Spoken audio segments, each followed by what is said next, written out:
tuh aku sempat ini sih, kan aku tuh kebetulan sedang menginisiasi kemarin ini Indiscope ya. Indiscope itu adalah jaringan bioskop rakyat. Bioskop rakyat ini dihadirkan secara online. Jadi kita build up our aplikasi. Saya bisa bilang film ini penting untuk Indonesia, harus punya film ini.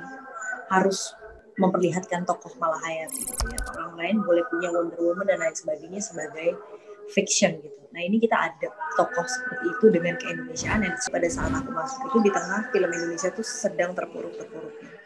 Nah di situ ada seorang Rudi Sudjarwo yang punya upaya untuk bagaimana membangkitkan lagi perfilman tanah air. Film apa pernah aku tolak dan ternyata bagus lumayan. Oke, tahun berapa tuh kalau masih ingat? Belum terlalu lama sih. Kelihatan Magali tuh dari kecil ngikutin bapaknya. Jadi dia tuh ternyata jago banget nyetir, dan dia udah main golf, udah latihan di lab, fun, karena kita punya bonding yang luar biasa. Tapi kerjanya bisa nggak tidur tuh, begadang luar biasa. Itu jam kerja paling gila gitu.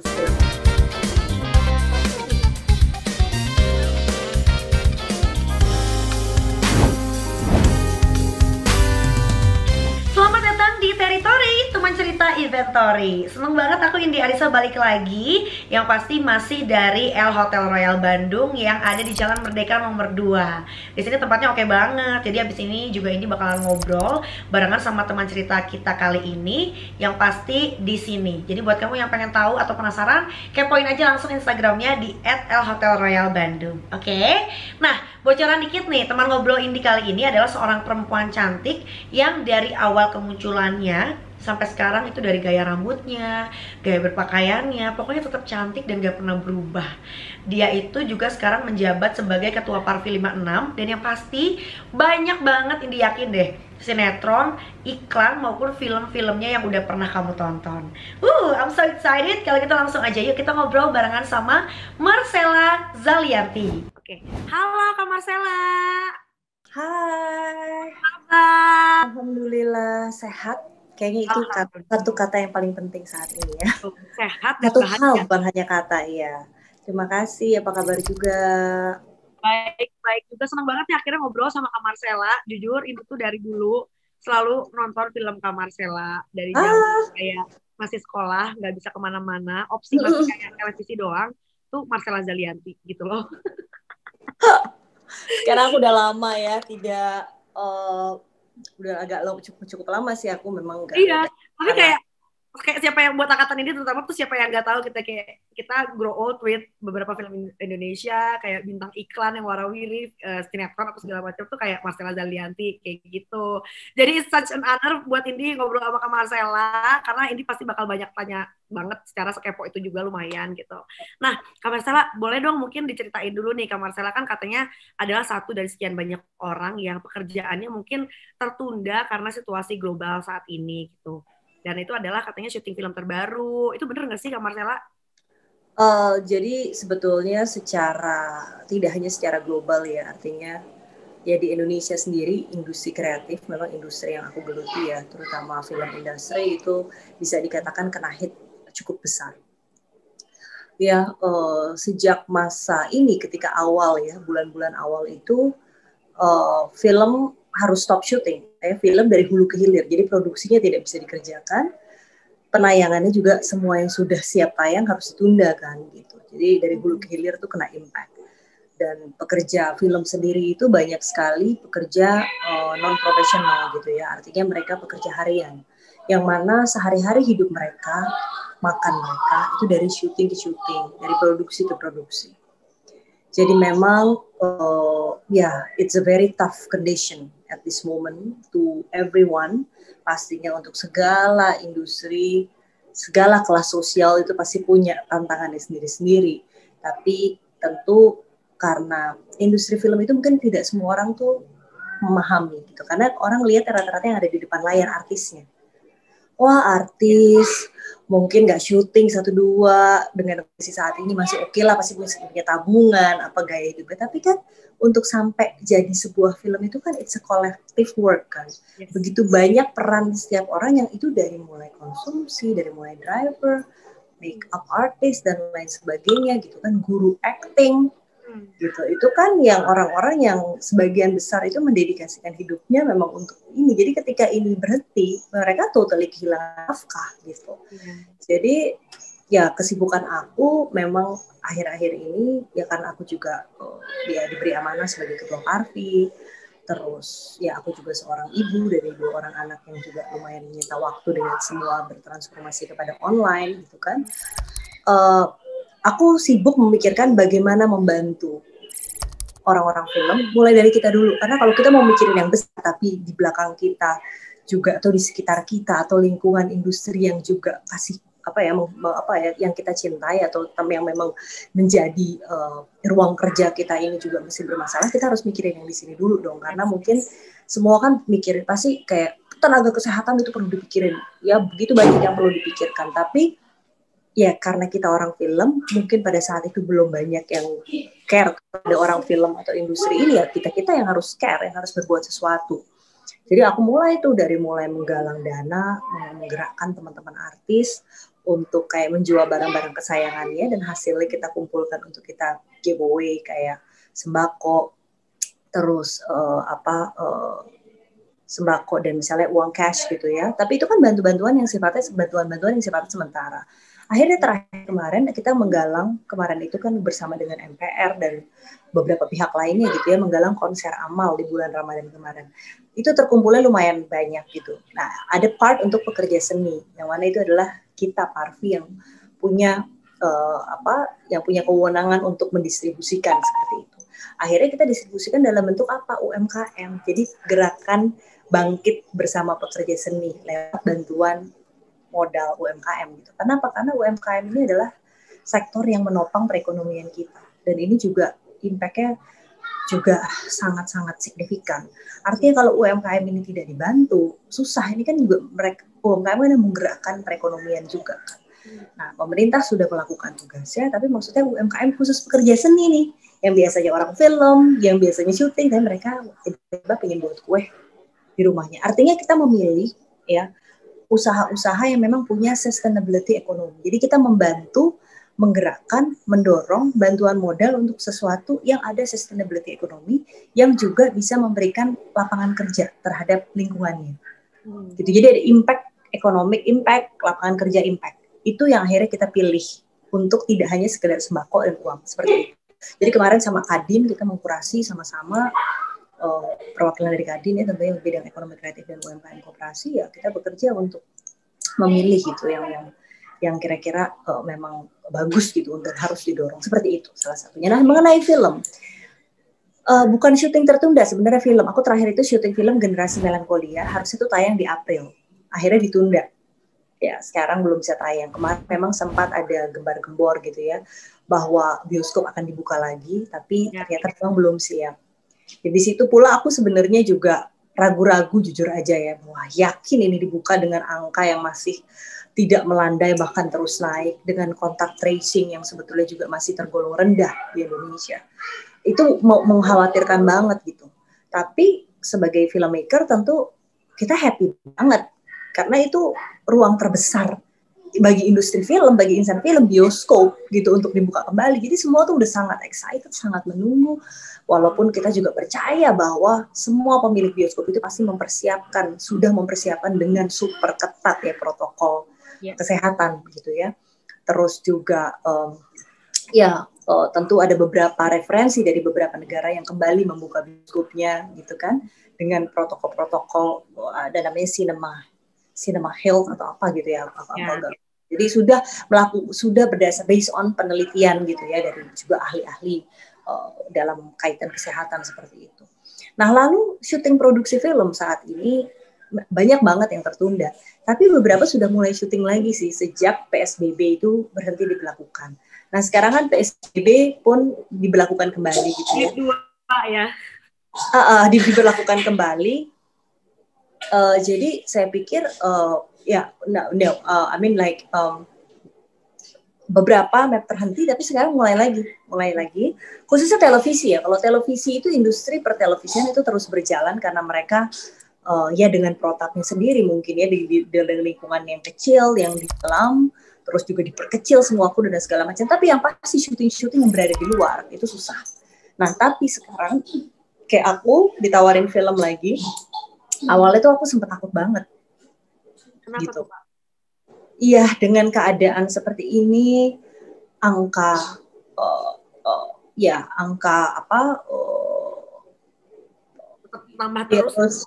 virus yang berkembang sekarang juga belum teratasi dengan baik, bahkan angkanya makin tinggi gitu kan, jadi ya takut ya gitu. Apalagi aku punya anak gitu, yang paling penting kan kalau kita mikirin it's not only ourselves tapi anak, tapi aku pikir ya juga gila nih, kita semua kan harus kembali bekerja dong gitu. Tentu apalagi ada produksi-produksi yang tetap berani bekerja berjalan saat ini kan, juga kita sebagai orang film harus kita dukung.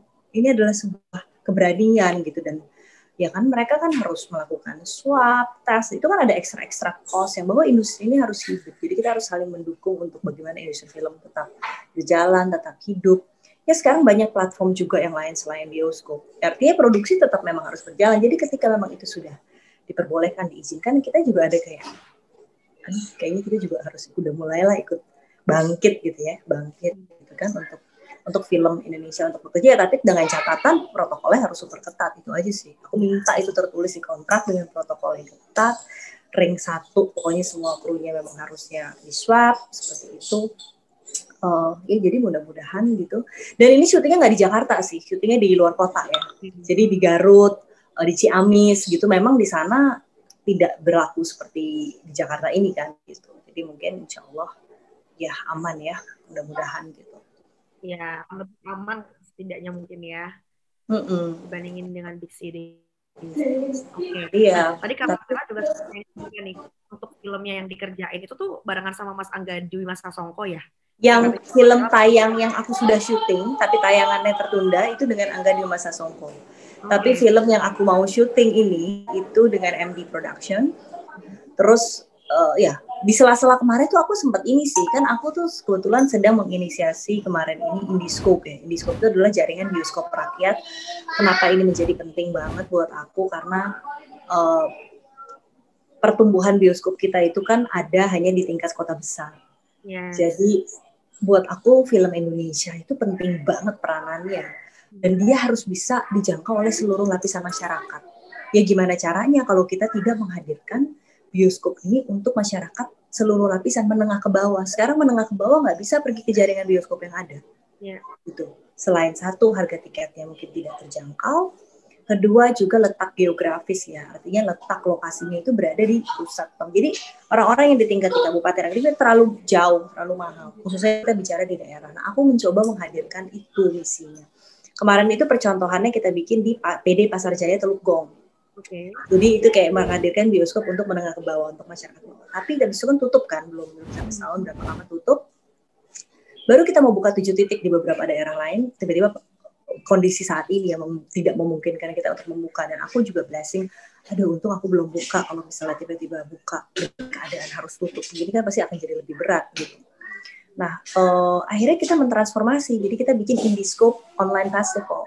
Jadi jadi itu sebagai respon sosial, respon kreatif gitu ya. Aku mencoba mentransformasi dan menghadirkan agar film Indonesia itu tetap dekat dengan masyarakat dengan konsep gotong royong tentunya, supaya teman-teman film ini yang dari rumah tetap masih bisa ada kerja juga gitu kan.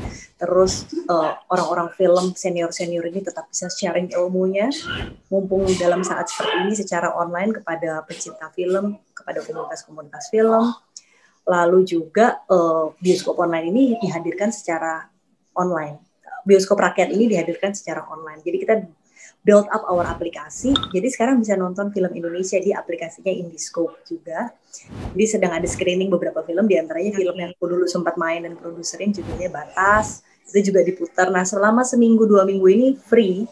Bisa ditonton film di aplikasi Indiscope, tapi memang baru bisa di-download oleh Android ya. Seperti itu. Nah, nanti kemudian akan ada film-film komunitas. Karena kemarin ini kita juga di dalam Indiscope Festival ini ada competition. Nah, jadi itu emang kita tuh pingin menggerakkan, menjaga optimisme. Yuk kita stay kreatif, kita stay produktif. Walaupun di masa sulit seperti ini. Itu sebetulnya misi daripada gerakan daripada Indiscope Festival kemarin. Dan kita didukung juga oleh lintas kementerian terkait ya. Seperti Kemendikbud, Kemenparekraf, Kominfo, dan ya berbagai pihak yang memang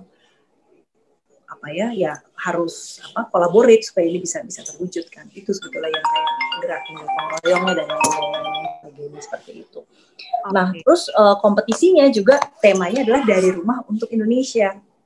Jadi memang kita coba mengencourage bagaimana you stay at home, tapi you stay productive, you stay kreatif. Kenapa aku dari rumah? Karena takut juga dengan kita bikin kompetisi, kita udah online begini, virtual, tiba-tiba karena ada kompetisi, mereka syuting akhirnya keluar. Gitu kan, berkerumun atau apa, itu yang kita hindari. Makanya kita bikinnya dari rumah untuk Indonesia, dan alhamdulillah diikuti 320 peserta dari seluruh Indonesia. Dan kemarin ada pemenangnya juga sudah diumumkan di Net TV. Ya, gitu. Jadi nanti film-film ini juga bisa ditonton di aplikasi Indiscope. Gitu ya. Nah, terus gimana nih Kak? Mungkin tadi juga sempat ada pertanyaan tentang Indiscope ini, cuma tadi karena Kak Marcella udah singgung duluan gitu kan ya. Nah, ini tuh mungkin boleh diceritain nggak Kak, kalau misalnya untuk si pengelolaannya kayak gimana nih, dan apa sih maksudnya untuk channel-channel Indiscope itu siapa yang mengelola, udah gitu kayak tim-timnya tuh dari teman-teman siapa aja gitu? Semuanya kita build up our own team sih. Jadi memang ya aku kan punya kayak production house, Keana Production ya, jadi kreasi anak bangsa. Jadi kreasi anak bangsa ini ya menambah sayapnya gitu untuk production, dan sekarang ada distribusi channel gitu, distribusi melalui jaringan bioskop rakyat. Yang mana nanti ini akan dipisah tentunya jadi sendiri, cuman ya timnya ya tim ya dari orang film, dari orang digital, dari ahli-ahli, ya maksudnya orang IT juga ada membantu di sini. Oke, jadi jangan lupa nih buat teman cerita juga nanti di subscribe ya channelnya Kak Marcella di Indiscope ya. Aplikasi Indiscope. Aplikasi Indiscope. Oke, jadi bisa di-download dan itu bisa di-download dari Android. Nah, Kak Marcella untuk aplikasinya jadi udah bisa di-download di semua pengguna Android atau mungkin di iOS juga? Di Android. Android ya? Sementara di Android dulu. Nanti mungkin perkembangannya ke depan baru bisa di iOS, tapi sekarang sementara di Android. Oke, jadi buat teman-teman yang pakai Android silakan bisa langsung di-download aplikasinya. Ya. Nah, terus mungkin Kak Marcella ini nyambung lagi ke film yang tadi sempat Indi singgung juga gitu ya, yang tadi barengan sama Mas Dimas Anggasa Songko. Terus udah gitu juga katanya nanti film untuk yang di sini itu tuh Kak Marcella juga berperan gitu kan. Nah, itu karakternya tuh kayak gimana sih Kak sebetulnya? Yang mana? Yang film Melankolia? Ya. Belum tayang, yang tertunda tayangnya ya. Jadi dia menjadi ibu yang ya kehilangan buah hati yang sangat dia sayangi seperti itu, dan dia berusaha ya bagaimana dia berjuang dan berproses mengatasi ketraumaannya, mengikhlaskan. Jadi itu melewati tahap-tahap yang sangat stressful buat dia, sampai dia akhirnya bisa let go dan menerimanya dengan penuh kebijaksanaan gitu ya, dan bagaimana juga dia harus, jadi masing-masing yang dealing with their own grief gitu. Jadi seperti itu, dan itu sebetulnya ceritanya terinspirasi dari kejadian pesawat jatuh. Nah, ini tuh memperlihatkan gimana sih potret kehidupan keluarga yang kehilangan anggota keluarganya di plane crash gitu. Yang traumatized gitu jadi ya, point of view-nya gitu ya Kak ya? Iya.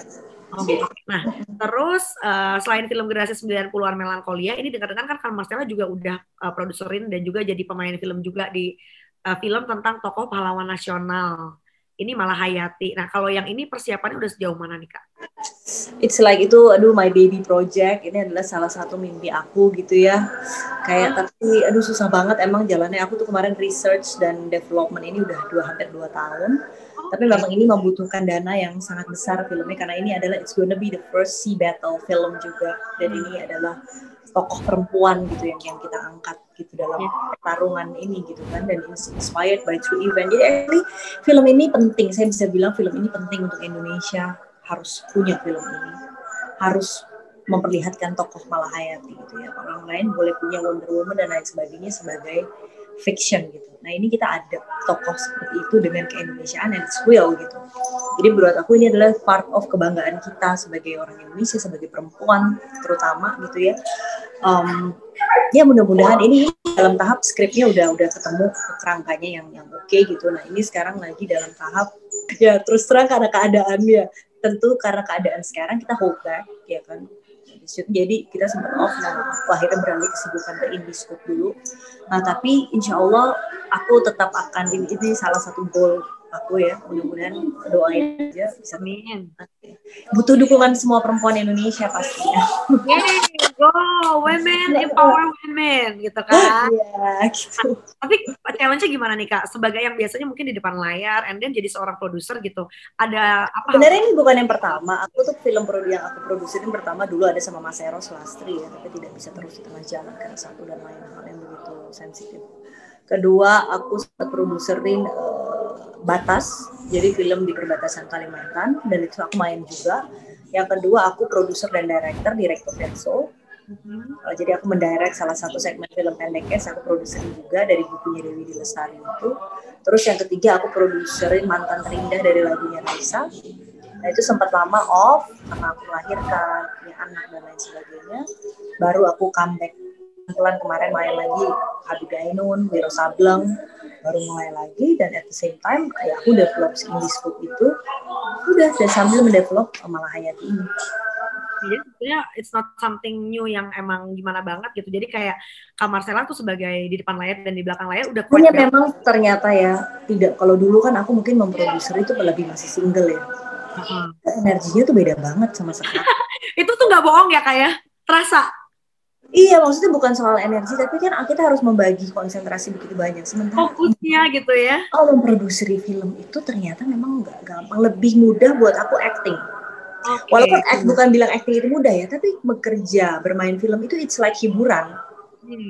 Karena itu it's our world, dan itu udah dunia yang kita cintai, terus yang udah kita ya kita cukup kuasai, walaupun kita tetap harus belajar ya untuk mencapai yang lebih baik lagi gitu. Tapi lebih ringan rasanya melakukannya dibanding produser tuh bebannya gede banget, karena tidak hanya kreatif, keuangan, belum berurusan dengan manajemen manusia, bagaimana memilih tim. Jadi dengan kita juga sekarang di rumah udah ada anak ya kan, terus juga sekarang ada lagi Indiscope, terus ada lagi Parvi, belum lagi nanti beberapa aktivitas di Kadin karena aku juga ada komitmen di sana gitu. Jadi wow, makanya mungkin itu yang membuat akhirnya Malahayati juga akhirnya mundur terus karena akunya belum ada waktu 100% dedicated. Iya. Ini kayaknya this project memang harus aku fully perhatiannya tuh di sana gitu. Nah ini mungkin salah satu. Jadi ya mudah-mudahan deh ya ini menjadi reminder untuk aku supaya bisa fokus, supaya benar-benar bisa jalan proyeksi Malahayati. Amin. Sebetulnya ada komiknya loh. Udah ada komiknya. Udah ada komiknya. Nice. Oke. Nah, terus juga nih Kak Marcella, mungkin kalau misalnya ngomongin tentang sejarahnya Kak Marcella, ini kan udah terjun di dunia perfilman sejak tahun 2000-an gitu ya. Karyanya udah banyak banget di film tadi, sinetron, dan juga iklan as I mentioned before. Dan sekarang dapat jadi ketua Parvi, dari itu since tahun 2016 gitu ya. Kalau dari mata Kak Marcella, apa sih Kak sebetulnya ada nggak ya perbedaan yang signifikan dari industri perfilman di awal-awal tahun 2000 back then sama yang perfilman sekarang? Pada saat aku masuk itu di tengah film Indonesia tuh sedang terpuruk-terpuruknya.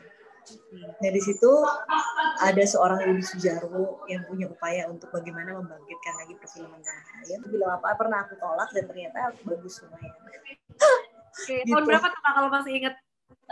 Belum terlalu lama sih, semuanya sih banyak sih, aku juga nggak semuanya mudah. Reza tuh juga salah satu teman baik, tapi belum pernah main.